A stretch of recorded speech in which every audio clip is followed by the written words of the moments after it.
राम भजत बिटिया भली, राम विमुख नहीं पूत। और सबरी तो बैकुंठ गई, धुंधकारी भयो भूत, धुंधकारी भयो भूत। सभी कथा कल्पतरु चैनल के दर्शकों को नमो राघवाय, राधे राधे, जय श्री राम। आप सभी को सर्वप्रथम ब्राह्मणों के दादा पुरुष अर्थात आदि पुरुष भगवान रेणुकानंदन जमदग्नि नंदन श्री परशुराम जी के प्रकटोत्सव की बहुत बहुत शुभकामनाएं। सनातन वैदिक धर्मावलंबियों को अनेक बधाइयाँ प्रेषित करते हुए मैं भागवताचार्य पंडित नीतेश कृष्ण शास्त्री आप सभी के समक्ष एक बार फिर उपस्थित हुआ हूँ। एक नए विषय को लेकर आज हम आप चर्चा करेंगे। आज का विषय है कि माता सबरी पिछले जन्म में कौन थी, उनकी वास्तविकता क्या है। तो हमारे मल्लुक पीठ वाले महाराज जी पूज्य श्री राजेंद्र दास देवाचार्य जी एक पुरातन इतिहास सुनाते हुए कहते हैं कि भगवान विष्णु एक समय नित्य चित्रकूट आकर के एक महात्मा जी से सत्संग सुना करते थे। अब जब भी रोज़ जाने लगे और बहुत देर बाद लौटने लगे तो माता लक्ष्मी ने एक बार उनसे प्रश्न किया कि प्रभु आप रोज़ रोज़ कहाँ जाते हैं और इतनी विलम्ब से फिर लौटते हैं। तो उन्होंने सारा वृत्तांत बताया कि देवी जी चित्रकूट में एक महात्मा जी बहुत अच्छा सत्संग सुनाते हैं और मैं स्वयं उनका सत्संग सुनने जाता हूँ। तो माता लक्ष्मी को बड़ा आश्चर्य हुआ और उनके मन में कौतूहल जागृत हुआ कि ऐसे कौन दिव्य महात्मा होंगे जिनका सत्संग सुनने स्वयं भगवान बैकुंठ लोक से उतरकर पृथ्वी लोक पर जाते हैं। बोली प्रभु मुझे भी उन महात्मा जी से मिलना है और उनका सत्संग सुनना है। बोले देवी जी आप रहने दीजिए, आप मत जाइए, क्योंकि वो महात्मा जी बहुत कड़क और कठोर स्वभाव वाले महापुरुष हैं। अगर आपको देख करके उन्होंने कुछ कह दिया तो आप नाराज़ हो जाएंगी। बोले नहीं नहीं महाराज, मैं नाराज़ नहीं होंगी, वो चाहे जो कुछ कहें, पर मैं आपके साथ ज़रूर चलूँगी अगले दिन सत्संग सुनने। बोले देवी जी आप मान नहीं रही हैं, पर आप बुरा मान जाएंगी उनकी बातों का। बोले नहीं नहीं महाराज, मैं बिल्कुल बुरा नहीं मानूंगी, पर अगले दिन कल जब आप उनका सत्संग सुनने जाएंगी तो मैं भी आपके साथ चलूँगी। अच्छा बोले ठीक है। तो जब अगले दिन भगवान विष्णु सत्संग सुनने चित्रकूट महात्मा जी के पास जाने लगे तो माता लक्ष्मी भी उनके साथ होली।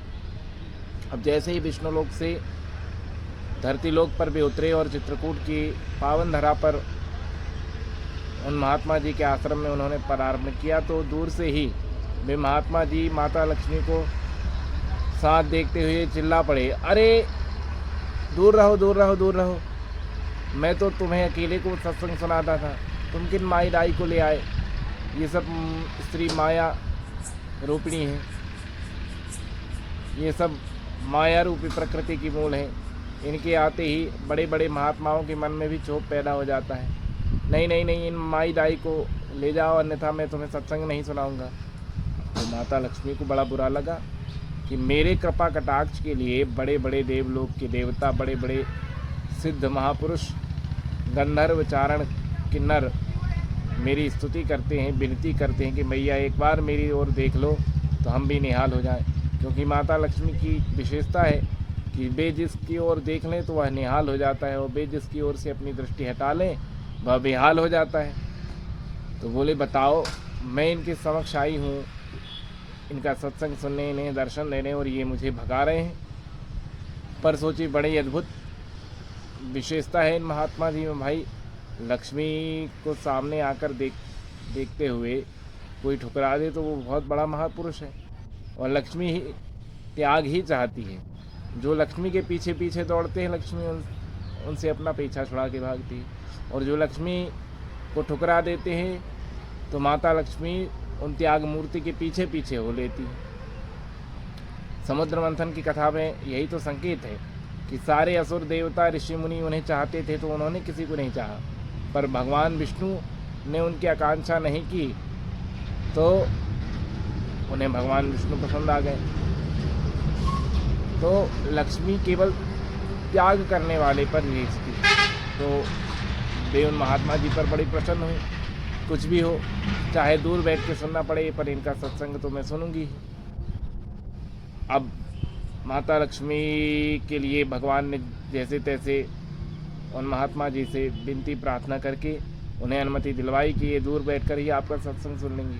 अच्छा चलो ठीक है बोले, पर ये दूर ही बैठे मुझसे। हाँ बोले ठीक है, दूर बैठेंगे। अब माता लक्ष्मी तो दूर बैठ गई, भगवान विष्णु जी पास में बैठ गए महात्मा जी के और सत्संग सुना। सत्संग बड़ा जोरदार महात्मा जी ने किया।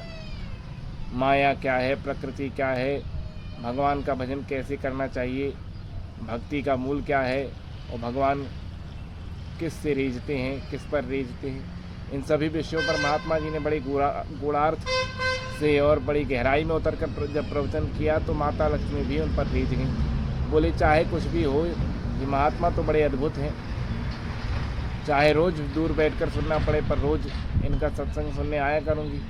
अब माता लक्ष्मी भी रोज़ आती भगवान के साथ और दूर बैठकर उन महात्मा जी से सत्संग सुनती। देखिए चित्रकूट के महात्माओं की इतनी बड़ी महिमा है कि स्वयं लक्ष्मी भी उनके चरणों में बैठकर उनसे ज्ञान प्राप्त करती है। ऐसी सिद्ध स्थली है हमारा गुरुधाम श्री चित्रकूट धाम। वह हमारा गुरुधाम भी है क्योंकि हम श्री चित्रकूट तुलसी पीठाधीश्वर जी से मंत्र दीक्षित हैं। तो ऐसा दिव्य चित्रकूट धाम है जहाँ माता लक्ष्मी भी जहाँ के महात्माओं से सत्संग सुनने आती है। अब एक दिन माता लक्ष्मी ने भगवान विष्णु जी से कहा कि प्रभु जी अगर आप आज्ञा दें तो मैं उन महात्मा जी को इस वैकुंठ धाम में भोजन के हेतु आमंत्रित करना चाहती हूँ। विष्णु जी ने कहा देवी जी वो भक्कड़ महात्मा हैं, उन्हें इस विष्णुलोक की संपत्ति से क्या काम। वे तो पहली बात आपका हमारा निमंत्रण सुनकर भी नहीं आएंगे, उन्हें संपत्ति से तो कोई मोह ही नहीं है, उनके तन पर तो एक ही लंगोटी है, बस उसी से काम चलाते हैं। हम बोले नहीं नहीं कुछ भी हो, एक बार उन्हें विष्णुलोक में वैकुंठ में भोजन के लिए आप आमंत्रित कीजिए। जब माता लक्ष्मी ने अत्यधिक आग्रह किया तो भगवान ने कहा चलो ठीक है, कल हम उनसे आग्रह करके देखते हैं। अगले दिन भगवान विष्णु आए तो उन्होंने उन महात्मा जी को वैकुंठ लोक में भोजन हेतु आमंत्रित किया कि भगवती श्री महालक्ष्मी आपको भोजन प्रसाद अपने हाथों से पवाना चाहती हैं, कृपया कर आप वैकुंठ लोक को अपनी चरण धूलि से पावन करें। अच्छा बोले भगवान आपकी इच्छा है तो आपकी आज्ञा सिरोधार्य है, मैं अवश्य आऊँगा चित्रकूट से वैकुंठ धाम। अगले दिन महात्मा जी आए। भगवती महालक्ष्मी को भगवान विष्णु ने पहले ही चेता दिया था कि महात्मा जी आने वाले हैं, तैयारी में कोई कमी नहीं होनी चाहिए उनके आवागमन में। तो मैया लक्ष्मी ने भी समस्त रिद्धि सिद्धियों को प्रेरित कर लिया, सबको बुलाया और बड़ी भव्य तैयारी की महात्मा जी के स्वागत में। जब वे आए तो उन पर सुगंधित पुष्प बरसाए गए। स्वयं भगवान विष्णु ने उनका चरण प्रक्षालन किया। माता लक्ष्मी ने उनके चरण प्रक्षालन में हाथ बटाया। अब जैसे ही भोजन परोसने की बारी आई तो माता लक्ष्मी स्वयं भोजन परोसने लगी। तो पहले दाल परसी, फिर चावल परसा, फिर साग सब्जी परसी, और जैसे ही पूड़ी परोसने लगी तो महात्मा जी फिर चिल्ला उठे, अरे अरे अरे अरे ये क्या कर रही हो देवी, साक्षात महालक्ष्मी होकर के तुम्हें इतना ज्ञान नहीं है। महात्मा लोग किसी के यहाँ पक्का भोजन नहीं करते, ये क्या पुड़ी उड़ी बना कर रखी है, हमारे लिए रोटी लाओ। अब तो माता महालक्ष्मी को बड़ा क्रोध आया अंदर से कि बताओ मैं इन्हें सुंदर सुंदर पकवान परोस रही हूँ और ये रोटी दाल मांग रहे हैं। वो कहते हम गृहस्थों के यहाँ की पुड़ी उड़ी उनके यहाँ का पक्का भोजन करते नहीं, हम साक्षात भगवती हैं और परमेश्वर हैं और ये हमें साधारण गृहस्थ कह रहे हैं। तो माता लक्ष्मी को भी क्रोध आ गया उन्होंने बोला कि महात्मा जी, आप साक्षात भगवान और भगवती को साधारण गृहस्थ मानकर उनकी उपेक्षा कर रहे हैं, तो जाओ, मैं तुम्हें श्राप देती हूँ कि तुम्हें कभी रोटी पर रोटी रखकर खाने को नहीं मिलेगी, कभी घी के दर्शन करने को नहीं मिलेंगे, और जैसे हो वैसे ही रहे आओगे। एक लंगोटी पे जीवित हो और मरते दम तक तुम्हारे पास एक ही लंगोटी होगी, इससे ज़्यादा और कुछ तुम्हें जुड़ नहीं पाएगा जीवन में। अब महात्मा जी तो प्रसन्न हो गए, देवी जी आपने ये श्राप दिया है कि वरदान दिया है? हम तो इसी रहनी से रहना चाहते हैं, हम तो चाहते ही नहीं कि संग्रह परिग्रह में हमारी बुद्धि उलझे। हम तो भगवत भजन करना चाहते हैं, और हम तो हमेशा भिक्षा याटन करके ही भोजन करते हैं, तो हमें रोटी पर रोटी रखकर खाने को ना ही मिले तो ही अच्छा है। हम तो एक रोटी पर ही जीवित रह सकते हैं, अपना जीवन यापन कर सकते हैं, भजन कर सकते हैं, इससे भजन में बाधा भी नहीं आएगी। तो ये आपने श्राप नहीं दिया, अपितु श्राप के रूप पर वरदान ही मुझे दिया है।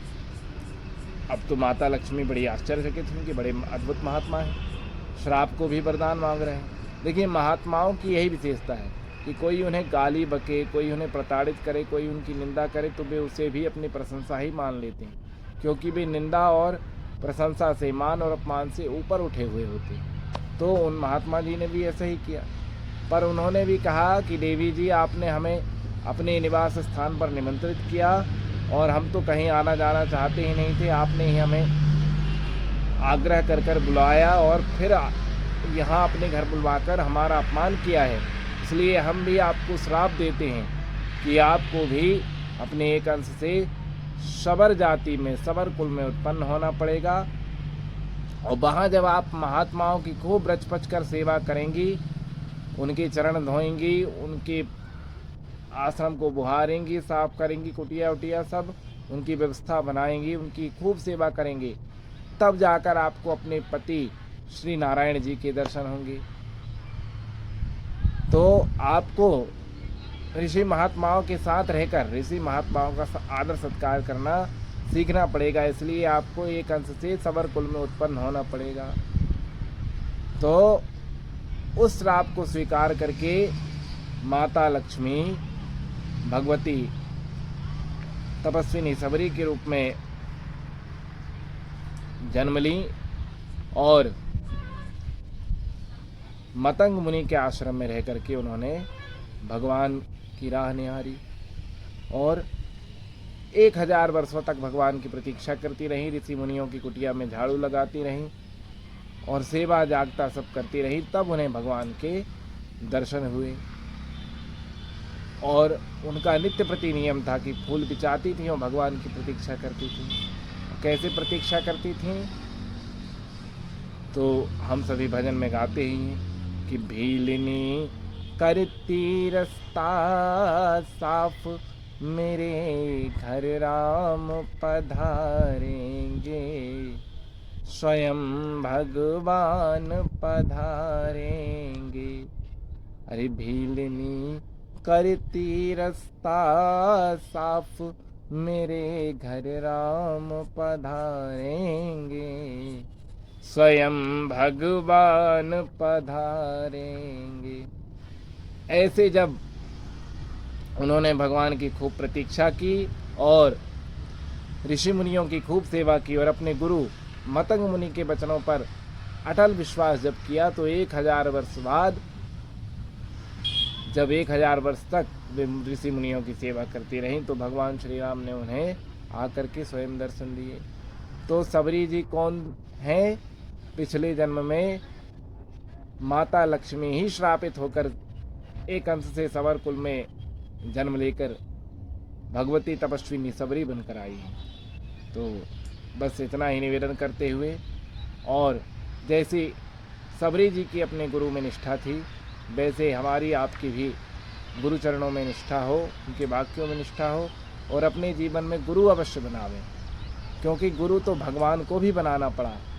और अगर आप गुरु नहीं बनाते हैं तो इस भारतवर्ष में, जो कि जगत गुरुओं का देश है, अगर आपको एक श्रेष्ठ सद्गुरु अपने लिए नहीं मिला तो आपसे बड़ा अहंकारी भी कोई नहीं है, क्योंकि बिन गुरु भव निधि तरई न कोई, जो बिरंचि शंकर सम होई। भगवान राम भी जब इस पृथ्वी पर आए तो उन्हें भी गुरु बनाना पड़ा। तो हम आप भी गुरु की शरण को ग्रहण करें और जल्दी से जल्दी गुरु चरणों की सेवा करते हुए अपना कल्याण कर लें। इसी शुभकामना और शुभेच्छा के साथ आपसे विदा लेते हैं। और आपको यह वीडियो अच्छी लगी हो तो लाइक, शेयर और सब्सक्राइब ज़रूर करें। चैनल पर अधिक से अधिक जुड़ें, क्योंकि ऐसे ही अलग अलग विषयों पर हम आपसे कथा कल्पतरु चैनल के माध्यम से चर्चा करते रहेंगे। आज के लिए बस इतना ही। सभी को पुनः नमो राघवाय, राधे राधे, जय श्री राम। और पुनः से एक बार फिर सभी सनातन धर्मियों को भगवान परशुराम जी के प्रकटोत्सव की बहुत बहुत अनंत बधाइयाँ, शुभकामनाएं। राधे राधे।